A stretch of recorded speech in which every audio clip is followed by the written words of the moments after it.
Hi everyone, welcome back to my lab. In today's video, which is going to be a review and demo of Sonia G's brand new brushes that she recently released. She first released her original brush set, which was called the Fundamental Set, on Beautylish.com, and has since then added to that collection 8 new brushes, all of which I have purchased with my own money from Beautylish, and I'm happy to share my thoughts and opinions on those brushes with you. I do also own the Fundamental brush set, but I decided to feature these brushes first since they're more of a relatively new release. I thought you might be interested in seeing those first, but if you would like to see my thoughts on the Fundamental set, then definitely let me know in the comment section down below, and I would be so happy to do a review for you. So if you're interested in seeing my thoughts and demo on the brand new Sonia G brushes, then let's just get started. There are 8 brushes in this line, as I mentioned, and when they arrive to your home, the packaging is relatively simple. They are just wrapped in tissue paper and individually wrapped inside plastic sleeves, and some of the fan brushes have protective sleeves over them as well. The first brush in the collection is the Face 1 brush. This one is dyed goat hair and made specifically for use with powder products. It retails for $75. The next brush in the collection is the Sculpt 2 brush. This one is also dyed goat hair, intended for use with powder products only, and it retails for $58. The next brush is the Sculpt 4 brush, and this one retails for $58. It is undyed goat hair and intended for use with powder products. The next brush in the collection is called the Worker 2 brush. This one is undyed goat hair and is appropriate for use with powders as well as creams. The next brush is the Builder 2 brush. It is also undyed goat hair,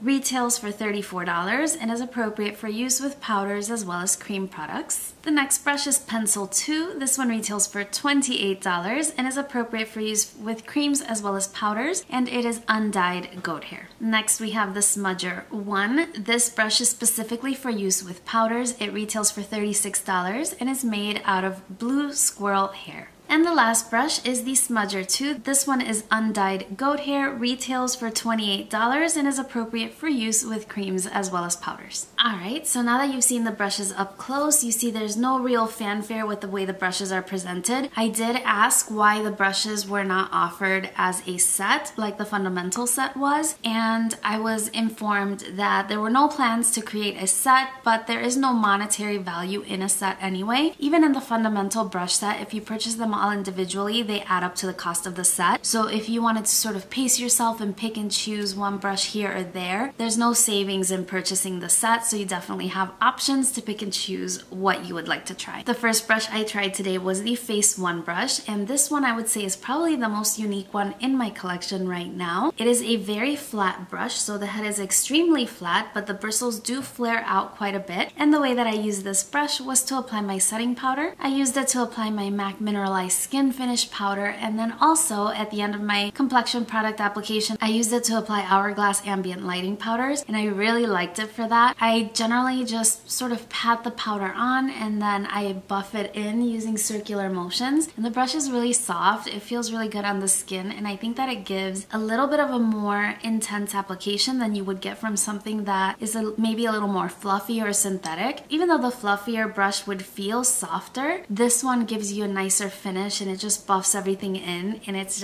a really nice brush. I like this one. Next I want to talk about the Sculpt 4 brush. I used this one for my contour today, and this brush is a little bit asymmetric. I don't know if you can tell or if you saw it when you saw it up close, but it definitely has a longer end and a shorter end, and the idea behind that is, for example, if you're contouring, you begin with the shorter end and you work your way downward. I did use this brush to apply my contour. I used my Kat Von D Shade and Light palette with this brush, and the first time I used it, I applied way too much product. It's definitely a dense, sort of firm brush, and it applies a lot of product. So I would say go in with a lighter hand than you're used to when you try out this particular brush. It was really nice for my contour, and I also used it to apply bronzer. The way I applied my bronzer, which was from the Becca Chrissy Teigen palette, was I patted the bronzer sort of onto the flat edge of the brush, and then I applied it along my forehead, my hairline, and down the sides of my face, and then I blended out my contour with that, and it worked really well. It's funny because of the two brushes, when compared to this one is supposed to give you the more natural application, but I really think I just went in with way too much product, and that's why I had a harsher contour, but I was able to buff it out anyway. And so this is the brush that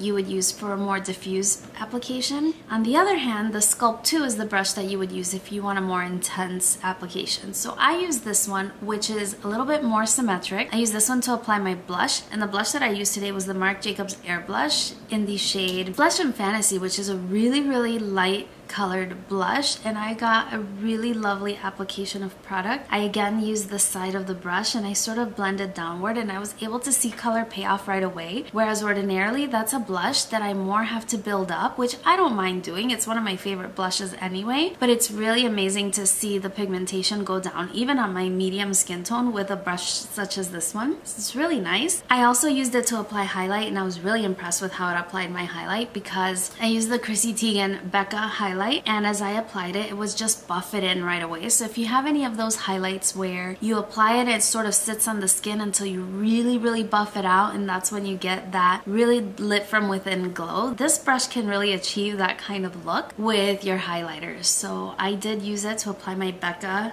highlighter today, and I like how it applied. I don't think it's necessary to have both of these brushes. Both of them are intended to be used with powders, and so if you were trying to decide between the two, I would suggest that you go with the Sculpt 4 brush because it's the one that's supposed to give the more diffuse application, and if you want something more intense, you can always build it up. I did find that both brushes pick up powder incredibly well, and so I definitely would recommend either one, but I don't think you need both of these. The rest of the brushes are eye brushes, and I want to talk about these two first. These are the Smudger 1 and 2, and the shapes are absolutely identical. They're very small shader brushes that are sort of tapered to a sharper point. One of them is Blue Squirrel and the other one is Undyed Goat. Again, I don't think that you need both of these brushes. If I were to recommend one, I would say go with the Undyed Goat hair brush because it is still very soft, but it has the versatility that you can use it with creams as well as powders. So if you were trying to pick between the two, I would say go with this one for its versatility. They're both really soft. I used this brush, which is the Undyed Goat hair. I used it under my waterline with the Natasha Denona Tropic palette, and I used one of the metallic shades underneath my lower lash line, and also I lined the upper lash line with this, and it picks up the color really well. I had no trouble. I really liked it underneath the lower lash line because it really smudges as you go along. It's a really nice brush for that purpose. Now the other one, the Smudger 1 brush, I used it to pick up another one of the metallic shades from the Natasha Denona palette. I picked up the Limoncello shade and I applied it to my brow bone as a brow bone highlight. It picked up really nicely, blended out very well as well. And I also used it for my inner corner highlight where you see the light bluish green. That's the shade Mint Frost from the Natasha Denona Tropic palette as well. And it applied just fine. This particular brush is for use with only powder, so I didn't spray my brush or anything like that, and I had no trouble getting the color to stay in my inner corner. So both really nice brushes. I'm actually quite fond of these because I prefer smaller brushes. I have a smaller eye shape, and so these are just really handy for me. The next brush in the line looks sort of like a larger version of that Smudger 2 because it has that same flat edge that goes to a taper. So it's slightly larger, and this brush I used for packing color on my lid. I used some of the matte shades in the Tropic palette to create this eye look, and you can also use this brush in the crease if you're looking for a very precise line. You can also turn the brush on its side and use it to blend out. So this one is called the Builder 2, and in my opinion it's sort of a larger version of the small shaders. This brush is the Worker 2 brush, and this one is more of a dome shape. Now one thing I have to say about all the brushes is that they are a lot more firm than other brushes that I'm used to, but it does create for an application of really rich color.